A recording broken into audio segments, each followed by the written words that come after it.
प्रिया दीदी के चैनल को लाइक, शेयर, कमेंट, सब्सक्राइब जरूर करें। झारत रहनी आंगना है रैले मोरे कांगना है रैले मोरे कांगना। अरे सासु गौरी आवे भैया बाबा रे लालनवा। अरे सासु गौरी आवे भैया बाबा रे लालनवा। कीर्तनो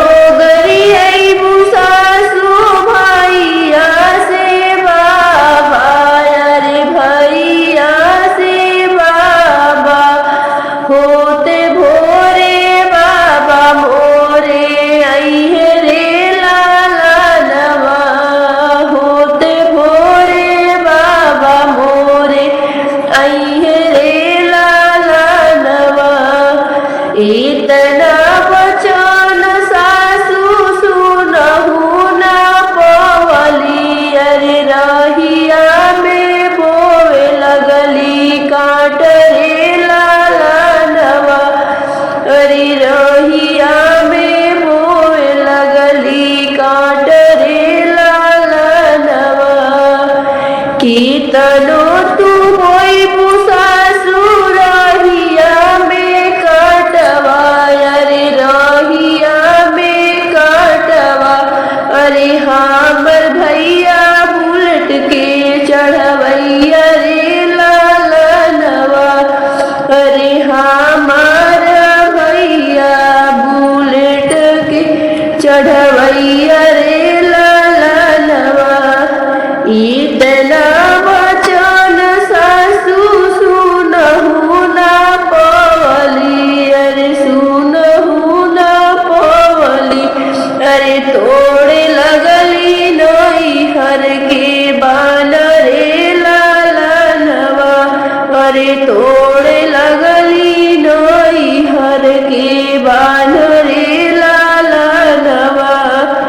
कीर्तनो तू तोड़बु सासु नैहर के बानवा। अरे नैहर के बानवा।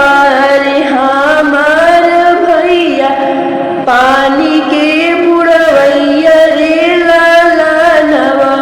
अरे हमर भैया पानी के बुड़वैया रे लालनवा।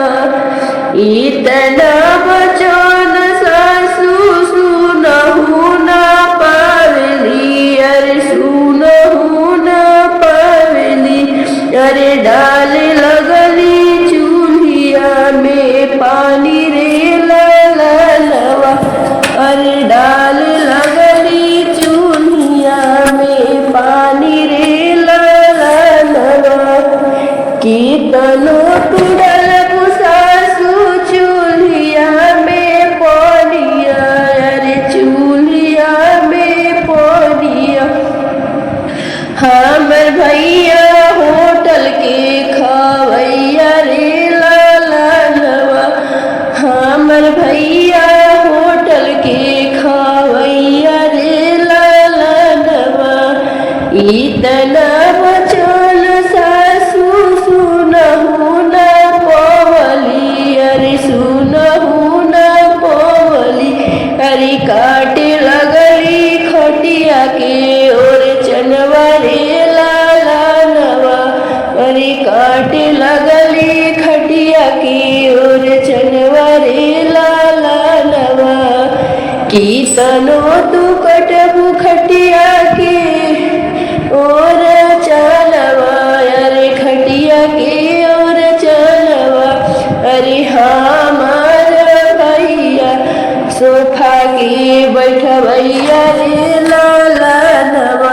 अरे हमर भैया सोफा के बैठवैया रे लालनवा। झारत रहनी